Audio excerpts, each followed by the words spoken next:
first grade. I want to read you a story. I want to read you an Arthur book. My story today is called Arthur's Pet Business. And this is the story about Arthur. And do you know who this is? Do you know? Starts with a P. This is Perky. You'll see how Perky fits into this story. Look at that face. Arthur's Pet Business.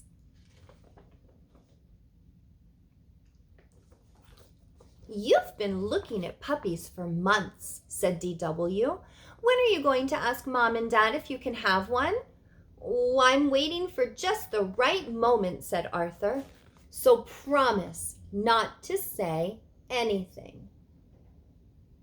Do you think DW is going to keep that promise? My thinking voice is saying, DW usually does the opposite of what Arthur asks.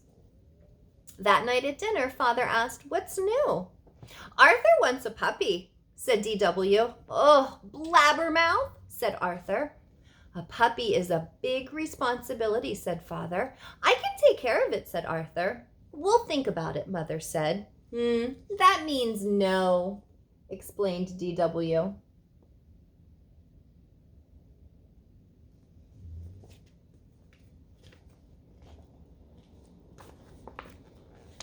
After dinner, Mother and Father did the dishes. Can you hear what they're saying? Asked Arthur.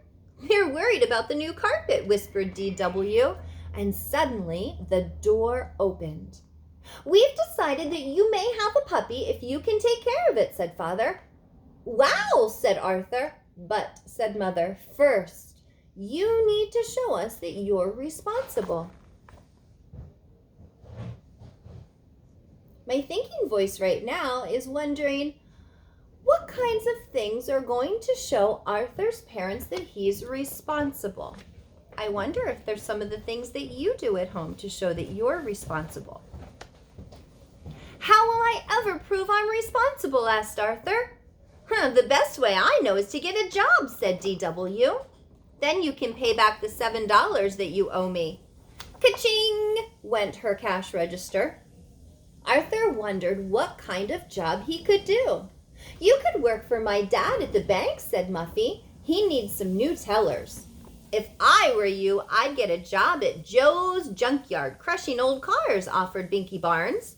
Do something that you like, said Francine.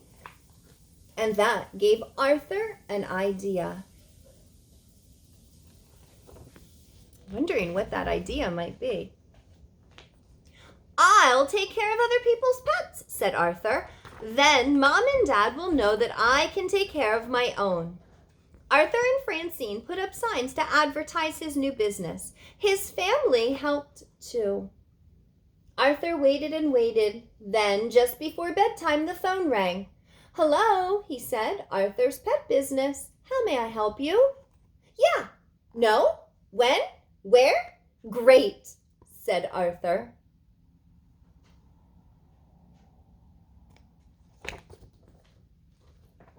Hooray! I'm going to watch Mrs. Wood's dog while she's on vacation and earn $10.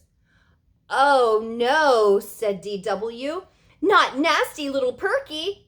Isn't that the dog that the mailman calls Jaws? Asked Father. That's Perky, said DW.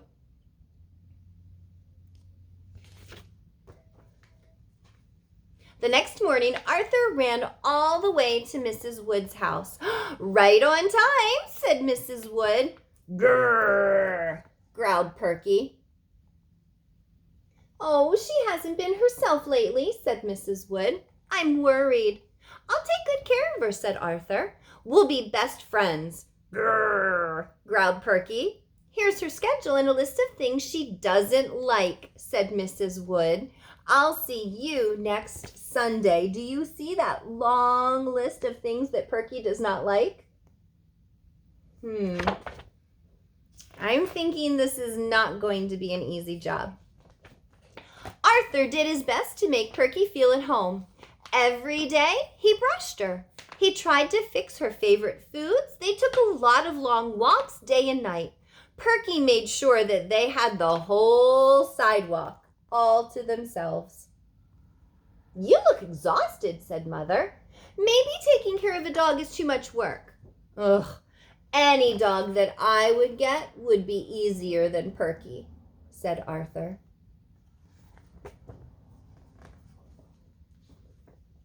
Word of Arthur's pet business got around. On Monday, the Macmillans asked Arthur to watch their canary, Sunny. On Tuesday, Prunella gave Arthur her ant farm. On Wednesday, the Brain asked Arthur to take care of his frogs while he went on vacation. Best of all, on Thursday, the amazing Larry asked Arthur to keep Cuddles, his trained boa constrictor.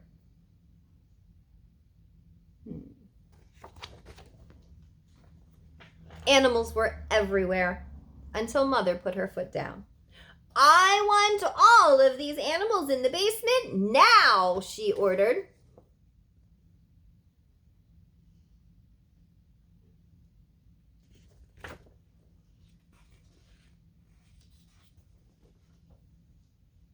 At bedtime, all the pets were downstairs, all except Perky. Perky slept in Arthur's room. On Saturday, Buster asked Arthur to go to the movies. I can't, said Arthur. When I finish cleaning these cages, it'll be feeding time. And anyway, it's Perky's last night with me. She seems sick. I don't want to leave her. I think Arthur would make a good pet owner. Well, I bet you're happy today, said DW the next morning. You get rid of Perky and you collect $10. Can't believe it, said Arthur. But I'm kind of gonna miss Perky. Arthur, Mrs. Wood just called to say she's on her way over, said Mother. Now wait here, Perky, ordered Arthur, and I will go and get your leash. Just noticed something. Look at the box. Look closely. See what it says? Pollen. There's one of the names that we like to find in our Mark Brown books. When Arthur went back into the kitchen, Perky was gone. Here, Perky, Perky, called Arthur, but Perky didn't come. She's not in the basement, called Father. She's not in the backyard, said DW. She's lost, said Arthur. Oh no, said DW. You're in big trouble. Look at the smile on her face.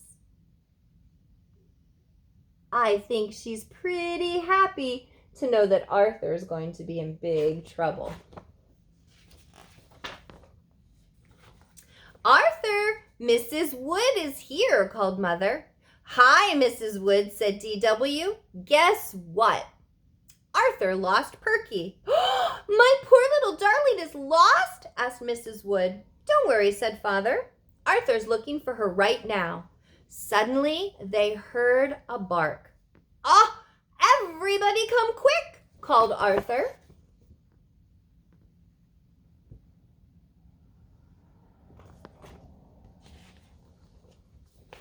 Look, said Arthur. Perky's had puppies. Oh, no wonder she's been acting strange, said Mrs. Wood. You've done a wonderful job taking care of Perky when she needed a friend. Oh, goodness. Sorry, we had a catastrophe.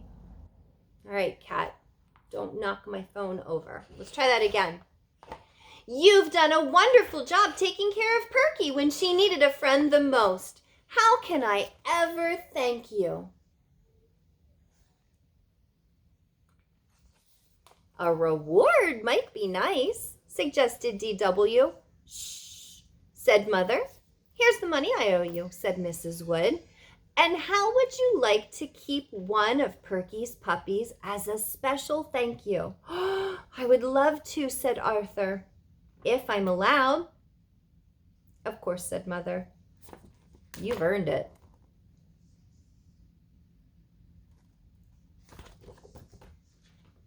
Wow, said Arthur. $10 and my very own puppy. I can't believe it.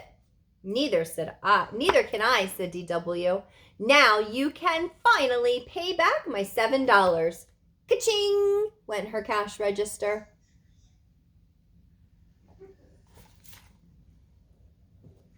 Bye, guys.